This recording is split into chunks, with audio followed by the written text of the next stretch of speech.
Hello students, today is the fifth lecture of electrochemistry, and in today's lecture we will discuss about the conductance of electrolytic solutions.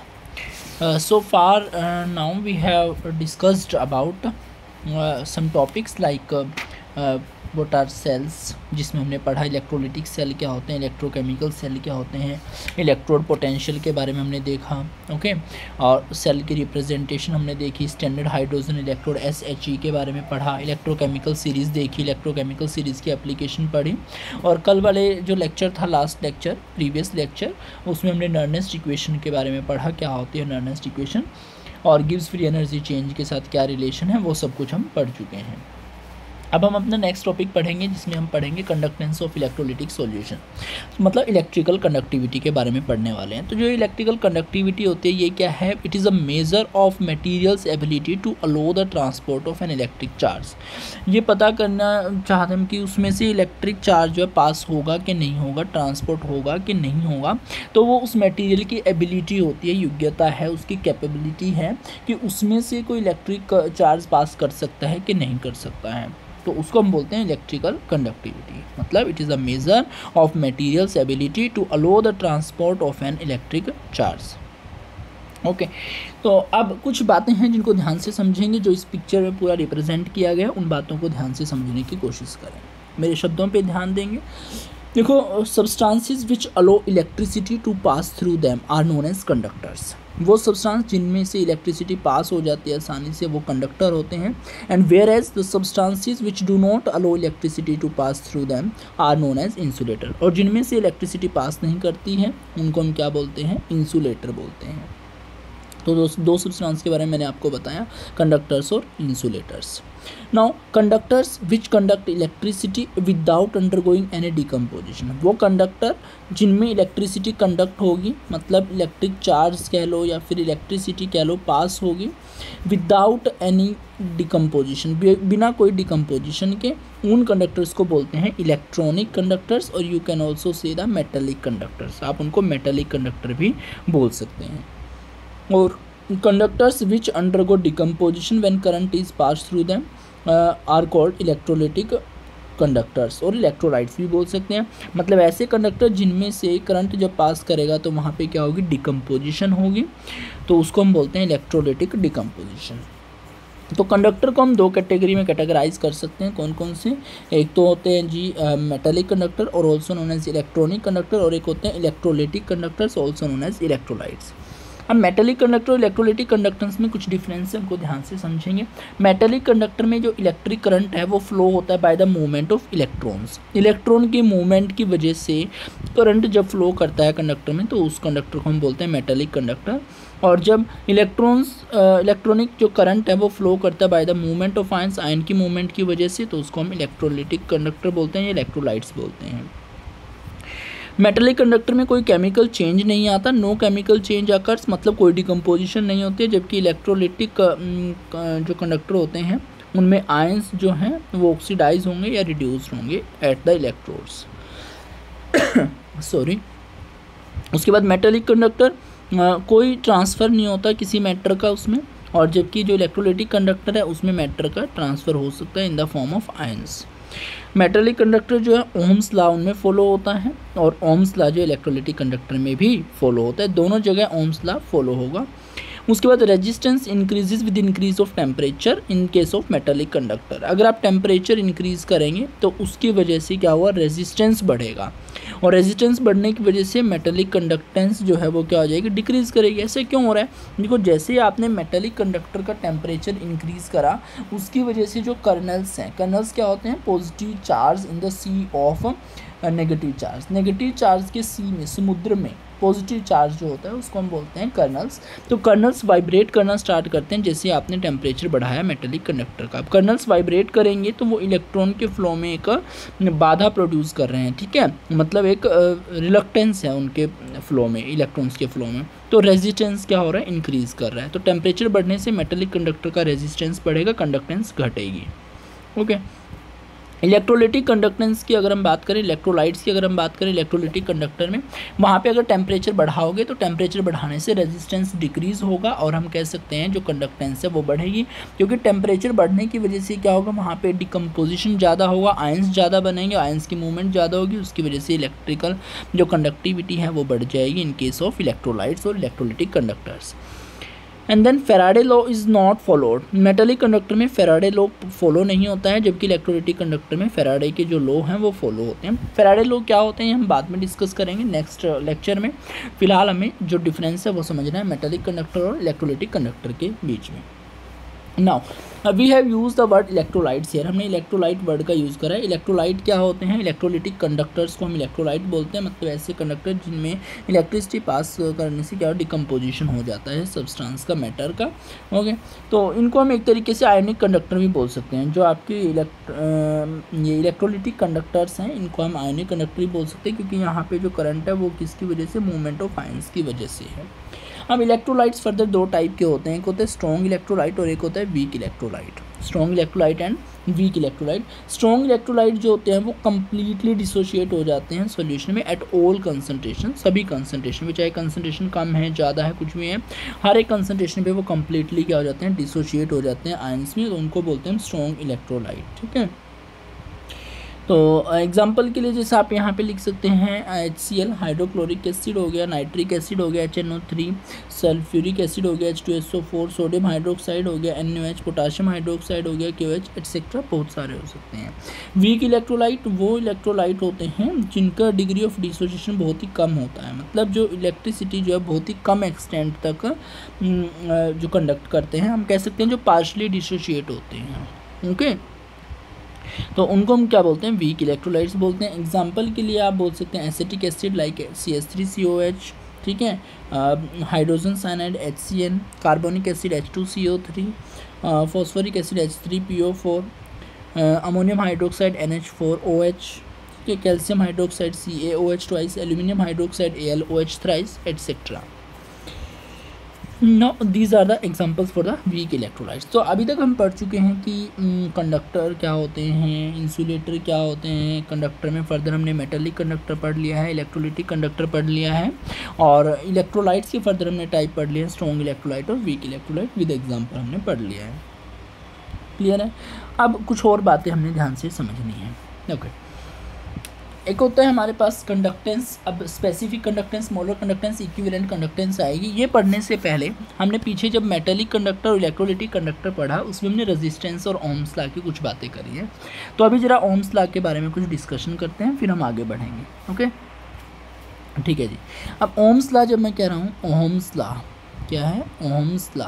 तो Ohm's law आप लोगों ने पढ़ा हुआ है, आप लोग अच्छे से जानते हैं। ओम्स लॉ क्या होता है, जो पोटेंशियल डिफरेंस होता है आप उसको केमिस्ट्री में V से लिख सकते हैं या E से लिख सकते हैं, कोई दिक्कत नहीं है। V लिख लो या E लिख लो, एक ही बात है।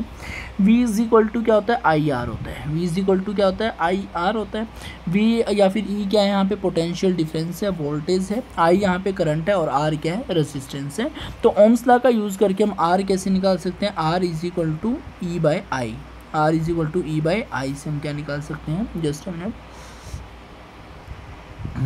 तो ओम्स लॉ के अकॉर्डिंग जो R है रेजिस्टेंस वो किसके इक्वल है, voltage V divide by I, या फिर आप V की जगह E लिख सकते हैं, डिवाइड बाई आई लिख सकते हैं। ओके, तो यहाँ से हम क्या निकाल सकते हैं, रेजिस्टेंस।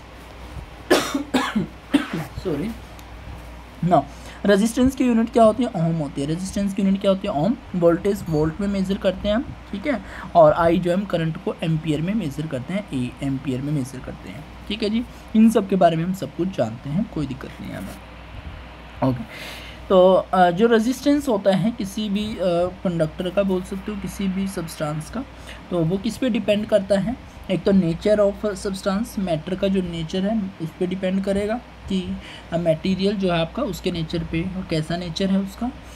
दूसरा वो किस पे डिपेंड करेगा, लेंथ ऑफ द कंडक्टर, और तीसरा वो डिपेंड करेगा एरिया ऑफ द कंडक्टर। तो जो रेजिस्टेंस होता है that is directly proportional to length of the conductor and inversely proportional to the area of the conductor. जब हम इन दोनों रिजल्ट्स को कंबाइन कर देते हैं, कंबाइन करने के बाद हमें क्या मिलेगा कि resistance is directly proportional to L by A. L is the length of the conductor, A is the area of the conductor. Okay, area of cross section.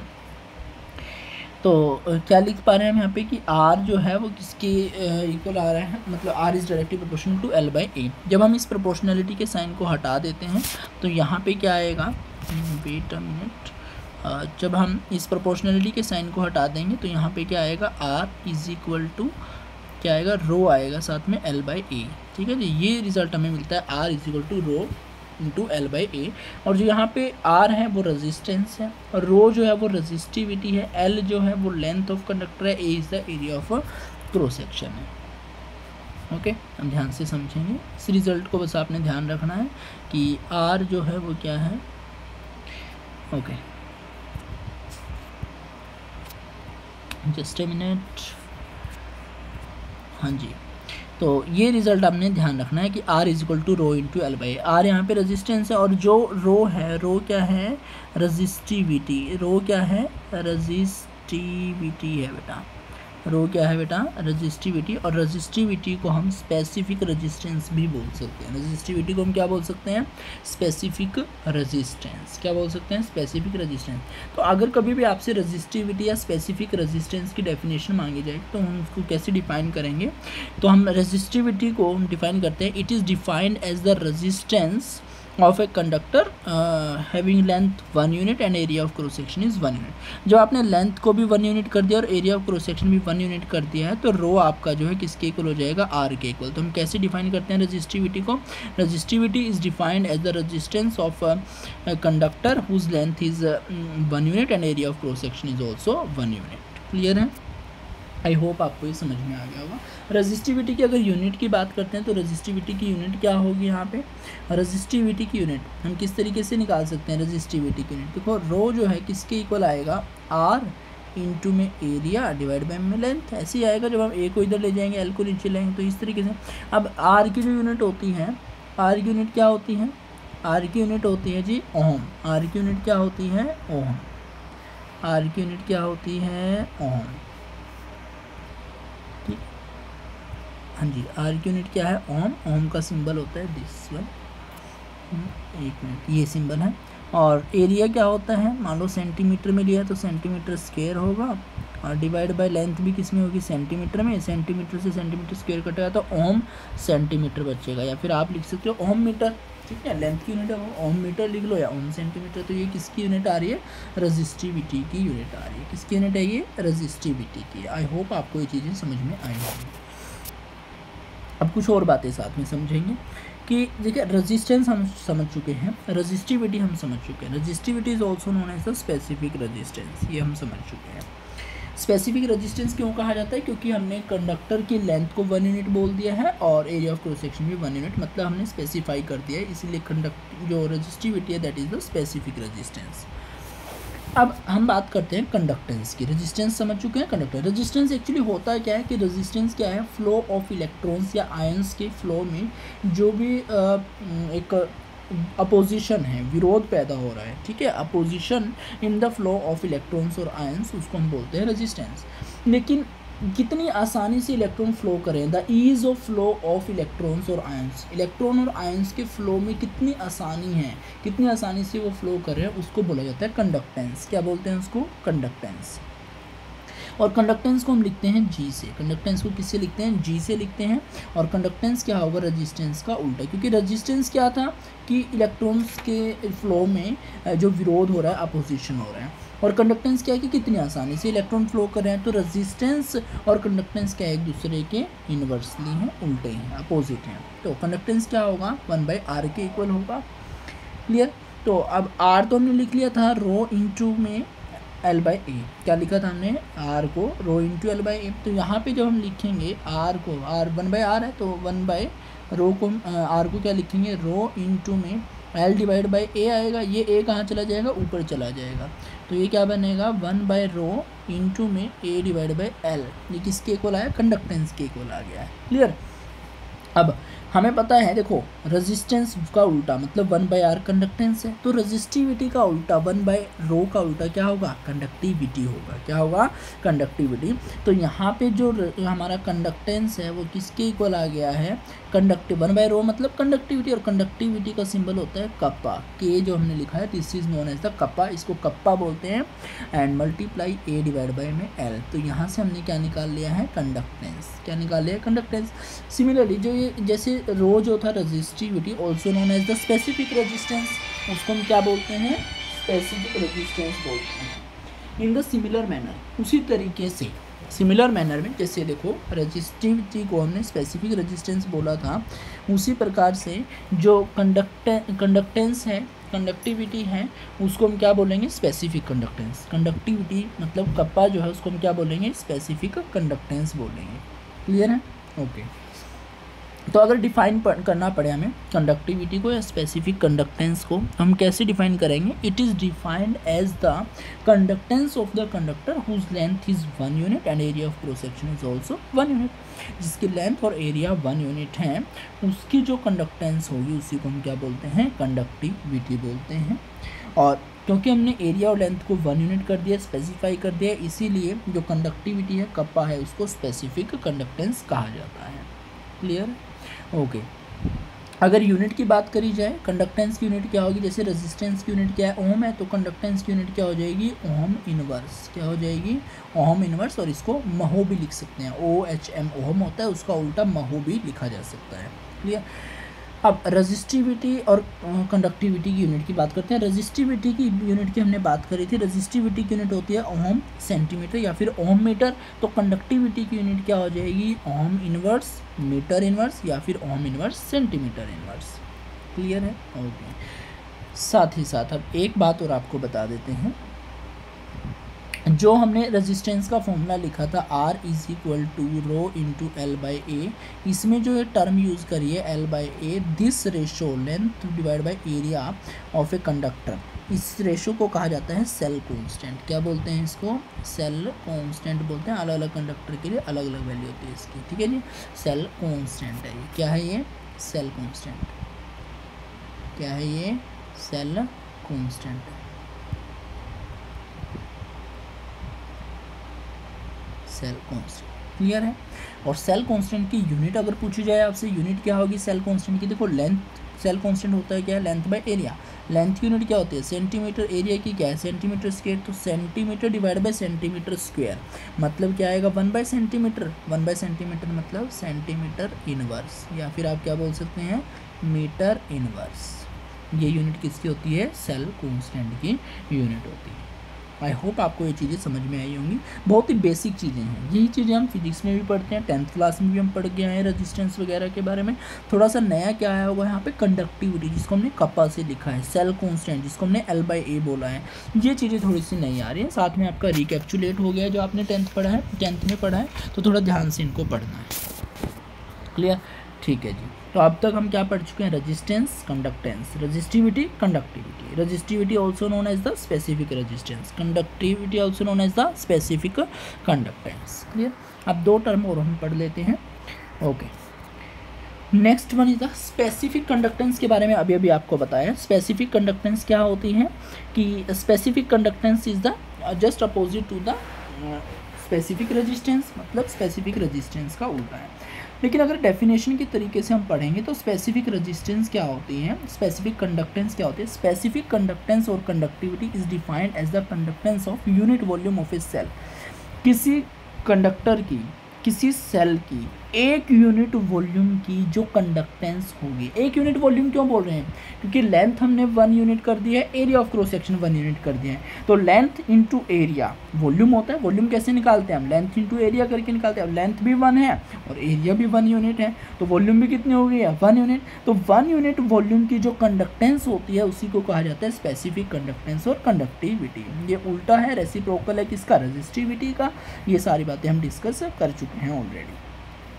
Clear है, आई होप आपको ये चीज़ें ध्यान रहेंगी। ओके उसके बाद दो और कंडक्टेंस पढ़नी है, एक होती है मोलर कंडक्टेंस और एक होती है इक्विवेलेंट कंडक्टेंस। मोलर कंडक्टेंस और इक्विवेलेंट, देखो स्पेसिफिक कंडक्टेंस क्या है कि एक यूनिट वॉल्यूम की कंडक्टेंस क्या है। अब 1 यूनिट वॉल्यूम में जितने ज़्यादा आयन्स होंगे उतनी ज़्यादा कंडक्टेंस हो जाएगी। अगर 1 यूनिट वॉल्यूम में कम आयन है तो स्पेसिफिक कंडक्टेंस कम हो जाएगी, अगर 1 यूनिट वॉल्यूम में ज़्यादा आयन्स हैं तो स्पेसिफिक कंडक्टेंस ज़्यादा हो जाएगी। तो अब उसी बिहाव पे हमने पढ़ना है मोलर कंडक्टेंस और इक्विवेलेंट कंडक्टेंस। मोलर कंडक्टेंस और इक्विवेलेंट कंडक्टेंस पढ़ना है। मोलर कंडक्टेंस क्या होती है, हमने कोई देखो जो ये हम मोलर कंडक्टेंस पढ़ रहे हैं, इक्विवेलेंट कंडक्टेंस पढ़ रहे हैं, स्पेसिफिक कंडक्टेंस पढ़ रहे हैं, ये चीज़ें हम पढ़ते हैं किसके लिए, इलेक्ट्रोलाइट्स के लिए। जब हम सॉल्यूशन में आ जाते हैं, सॉल्यूशन की बातें करते हैं, इलेक्ट्रोलिटिक सॉल्यूशंस पढ़ते हैं, तो वहाँ पर जो कंडक्टेंस होती है वो कंडक्टेंस जो है मतलब सिंपली हम ऐसे नहीं बता सकते कि हमने कोई वोल्टमीटर लगाया और हमने कंडक्टेंस बता दी है। तो वहाँ पे अलग अलग टर्म में कंडक्टेंस का हम यूज़ करते हैं। जैसे कि स्पेसिफिक कंडक्टेंस होगी कि 1 यूनिट वॉल्यूम के अंदर कितने आयंस प्रेजेंट है, उनकी जो कंडक्टेंस है वो स्पेसिफिक कंडक्टेंस है। अब मोलर कंडक्टेंस और इक्विवेलेंट कंडक्टेंस के जब सॉल्यूशंस की हम बात कर रहे हैं, इलेक्ट्रोलिटिक सॉल्यूशन बनेंगे, तो सेकंड जो यूनिट है सॉल्यूशन वाली, उसमें हम पढ़ चुके हैं कि जो सॉल्यूशन होता है, सॉल्यूशन को की टर्म आती है कंसंट्रेशन टर्म, ठीक है जी। उसकी क्या है, प्रॉपर्टी है कंसंट्रेशन, और कंसंट्रेशन को बहुत सारी टर्म में हम मेजर कर सकते हैं, like molarity, normality, mole fraction and all, ठीक है। तो उनमें से हम बात करें मतलब उनकी कंसंट्रेशन टर्म पे डिपेंड करते हुए दो टाइप की कंडक्टेंस हम डिस्कस कर रहे हैं, मोलर कंडक्टेंस और इक्विवेलेंट कंडक्टेंस। जो मोलर कंडक्टेंस होती है वो क्या होती है, वो एक इलेक्ट्रोलिटिक सॉल्यूशन के 1 मोल के द्वारा जितने आयंस फर्निश किए गए हैं, प्रोड्यूस किए गए हैं, मतलब the conductance of ions produced और furnished by 1 mole of an electrolyte. 1 mole electrolyte के द्वारा जितने आयंस दिए गए हैं, उन आयंस की जो कंडक्टेंस है उसको बोलते हैं मोलर कंडक्टेंस। सिमिलर मैनर में इक्विवेलेंट कंडक्टेंस क्या होती है, इक्विवेलेंट कंडक्टेंस होती है कि किसी इलेक्ट्रोलिटिक सॉल्यूशन के 1 ग्राम इक्विवेलेंट के द्वारा जितने आयंस फर्निश किए गए हैं, जितने आयन प्रोड्यूस किए गए हैं, किसके द्वारा, 1 ग्राम इक्विवेलेंट के द्वारा, किसी इलेक्ट्रोलाइट के 1 ग्राम इक्विवेलेंट के द्वारा कितने आयंस प्रोड्यूस किए गए हैं, उन आयंस की जो कंडक्टेंस है उसको बोलते हैं हम इक्विवेलेंट कंडक्टेंस, ठीक है। प्रॉपर डेफिनेशन हम यहाँ से पढ़ेंगे। मोलर कंडक्टेंस क्या है, it is the conductance of all the ions furnished when 1 mole of electrolyte is dissolved in V cubic centimetre of the solution. Solution लिया है तो उसकी कुछ ना कुछ वॉल्यूम भी होगी, हमने उसको मान लिया है V क्यूबिक सेंटीमीटर, और उस V क्यूबिक सेंटीमीटर में जो इलेक्ट्रोलाइट आपने डिजोल्व करा है उसके 1 मोल के द्वारा जो आयंस फर्निश किए गए हैं उनकी जो कंडक्टेंस है उसको बोलते हैं molar conductance. Molar conductance is represented by lambda M, lambda M से रिप्रेजेंट करते हैं। मैथमेटिकली हम लिख सकते हैं लैम्बडा एम मोलर कंडक्टेंस किसके इक्वल होगी, स्पेसिफिक कंडक्टेंस इनटू में वॉल्यूम, और जब हम वॉल्यूम के यहाँ पे टर्म लिखते हैं तो वो फॉर्मूला बन जाता है molar conductance is equal to specific conductance that is kappa multiply 1000 divide by molarity, okay. उसके बाद आता है जी यहाँ पे इक्विवेलेंट कंडक्टेंस। इक्विवेलेंट कंडक्टेंस होता है it is the conductance of all the ions furnished when 1 gram equivalent of an electrolyte is dissolved in V cubic centimetre of the solution. मतलब solution लिया है, उसके V क्यूबिक सेंटीमीटर में अगर हमने electrolyte का 1 ग्राम इक्विवेलेंट डिजोल्व किया है तो 1 ग्राम इक्विवेलेंट के द्वारा कितने आयंस फर्निश किए गए उनकी जो कंडक्टेंस है उसको बोलते हैं इक्विवेलेंट कंडक्टेंस।